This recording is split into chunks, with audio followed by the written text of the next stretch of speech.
السلام علیکم ناظرین، میری بیٹھک چینل میں خوش آمدید۔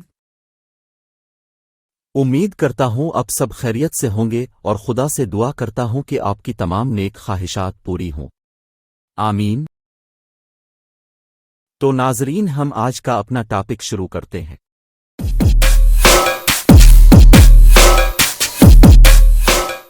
ترکی کے بادشاہ سلطان مراد کو اپنے لوگوں کے بارے میں معلومات حاصل کرنے کے لیے بھیس بدلنے کی عادت تھی۔ ایک دن بادشاہ نے اپنے سیکیورٹی انچارج سے کہا کہ چلو کچھ وقت لوگوں کے ساتھ گزارتے ہیں۔ جب وہ شہر کے کنارے پر پہنچا تو دیکھا کہ ایک آدمی گرا ہوا ہے۔ بادشاہ نے اسے ہلایا اور دیکھا کہ وہ ایک مردہ آدمی ہے۔ لوگ اس مردہ آدمی کے پاس سے گزر رہے تھے۔ بادشاہ نے لوگوں کو پکارا، بھائیو یہاں آؤ۔ لوگ بڑی تعداد میں جمع ہو گئے لیکن بادشاہ کو پہچان نہ سکے۔ لوگوں نے پوچھا کیا بات ہے؟ بادشاہ نے کہا یہ آدمی مر گیا ہے، کسی نے اسے کیوں نہیں اٹھایا؟ یہ کون ہے اور اس کا خاندان کہاں ہے؟ لوگوں نے کہا یہ بہت برا اور گناہگار آدمی ہے۔ بادشاہ نے کہا کیا یہ محمد صلی اللہ علیہ وسلم کی امت میں سے نہیں ہے؟ آئیے اسے اٹھا کر اس کے گھر لے چلیں۔ لوگ اس کی لاش اٹھا کر گھر لے گئے۔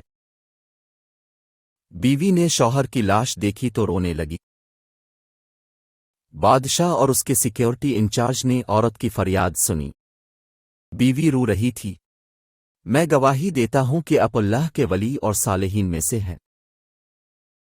بادشاہ یہ سن کر بہت حیران ہوا۔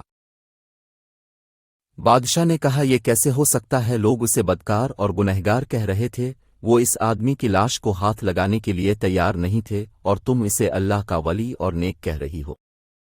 اس کی بیوی نے کہا مجھے لوگوں سے بھی یہی امید تھی۔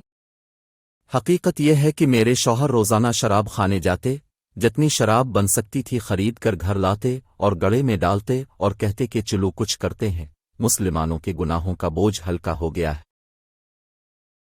اسی طرح وہ رات کو ایک بدکار عورت کے پاس جاتا اور اسے ایک رات کی مزدوری دیتا اور اسے کہتا کہ اپنا دروازہ بند کر دے تاکہ کوئی اس کے پاس نہ آئے۔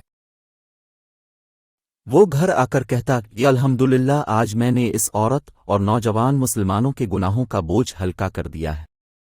لوگ اس کو ان جگہوں پر آتے جاتے دیکھتے تھے اور اسے برا اور گناہگار سمجھتے تھے۔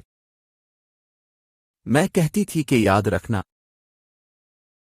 جس دن آپ مریں گے لوگ آپ کو غسل بھی نہیں دیں گے، آپ کی نماز نہیں پڑھنی اور آپ کو دفنانے بھی نہیں آئیں گے۔